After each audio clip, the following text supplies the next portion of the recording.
Cukup dia menonton itu, dia lolos di situ. Nah, tetapi saya juga masih melihat ada beberapa hal yang seharusnya harus diluruskan, karena ada beberapa di persidangan itu yang saya lihat itu tidak dilaksanakan dan bahkan diabaikan. Yang sampai sekarang terus terang saja banyak nanti kita soal IPK kita bisa bicara ya. Tapi hanya saya menjelaskan aja. Saya sampai sekarang, bagi saya mungkin Jessica beda. Bagi saya seorang lawyer sebagai seorang dosen, ya, seorang lawyer sebagai seorang dosen, sebagai seorang ketua umum pradi, seorang yang mendalami hukum, saya terus terang tidak puas dengan putusan itu. Karena apa? Karena bagi saya tidak ada kemungkinan dan tidak mungkin seorang hakim bisa menyatakan seseorang itu mati karena racun. Katakanlah ada seorang di sana tiba-tiba jatuh, meninggal, kemudian hakim mengatakan, oh itu meninggalnya karena cyanida, tanpa diotopsi. Itu tidak mungkin dalam teori hukum manapun. Dan itulah yang saya ajarkan ke mahasiswa saya. Bayangkan aja ada tahapan, orang mati tiba-tiba yang bukan karena sakit, ditanya matinya karena apa? Ya kan? Karena racun. Terus kalau racun, racunnya apa? Masih banyak tahapannya. Tidak mungkin itu bisa terjadi, disimpulkan seorang hakim di republik ini maupun di dunia ini tanpa otopsi. Dalam kasus ini, Mirna dinyatakan mati karena minum racun dan jenisnya adalah cyanida, padahal dia tidak diotopsi.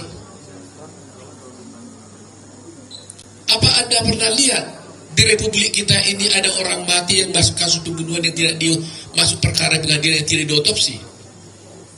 Kasus Sambo semua diotopsi, Vina kan diotopsi.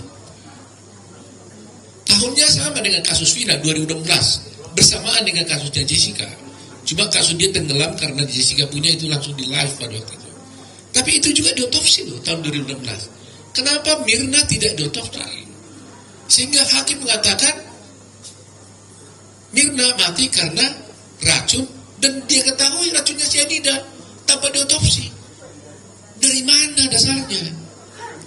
Terus terang aja, saya selalu berharap entah apapun ini, Mahkamah Agung harus menjawab. Apakah seorang hakim bisa menyatakan sebab matinya seseorang yang mati karena tiba-tiba bukan karena sakit dan mati katanya karena racun tanpa otopsi?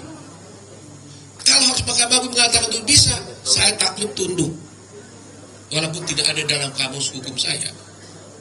Itu yang harus dijawab oleh Mahkamah Agung dulu, di luar yang lain-lain.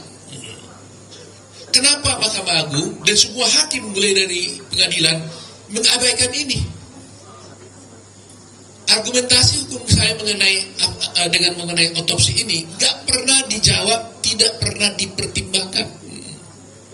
Jadi coba bayangkan, bisa gak Anda terima ada orang mati tiba-tiba jatuh bukan karena sakit, lantas hakim bilang, oh itu matinya karena cyanida tanpa diotopsi.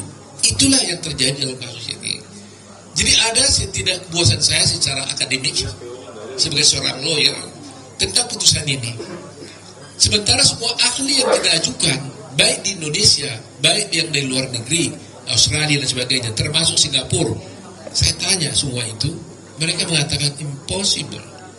Seorang mati karena racun itu hanya bisa diketahui kalau diotopsi. Dan kalau itu tidak diotopsi, maka tidak ada kasus, no case. Itulah kira-kira yang menjawab pertanyaan tadi itu ya.